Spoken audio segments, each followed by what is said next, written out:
ભાજપ સરકારના શાસનમાં વર્ષોથી થયેલી અનેક ભરતીઓમાંથી મોટાભાગની ભરતીઓમાં કૌભાંડો થયા છે. સાથે સાથે મોરબી દુર્ઘટના જેવી હોય, વડોદરા જેવી ઘટનાઓ હોય, આવી અનેક ઘટનાઓ ભાજપના ભ્રષ્ટાચારના કારણે થઈ છે.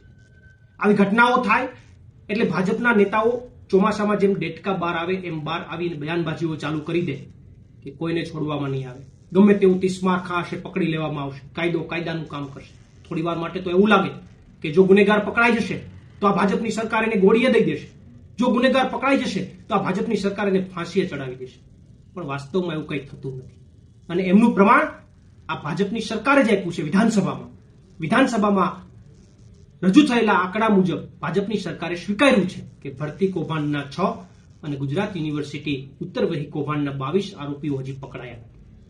શું કામ પકડાયા નથી? કારણ કે એમના મળતિયા હશે, અને એમના મળતિયા હશે એટલે જે કટકીબાજ થાય એમાંથી અમુક હિસ્સો ઉપર જતો હશે. અને એટલા માટે ભાજપ એમના મળતિયાઓને, કટકીબાજોને, ભ્રષ્ટાચારીઓને ક્યારેય પકડવા નથી, કારણ કે તેમના કમાઉ દીકરા છે. અને એટલા માટે હમણાં નવો કાયદો લઈને આવ્યા છે કે કોઈ પેપર લીક થશે તો 10 વર્ષ જેલની સજા અને 1 કરોડ દંડ. પણ કોને? તમારા મળતિયાઓને થશે?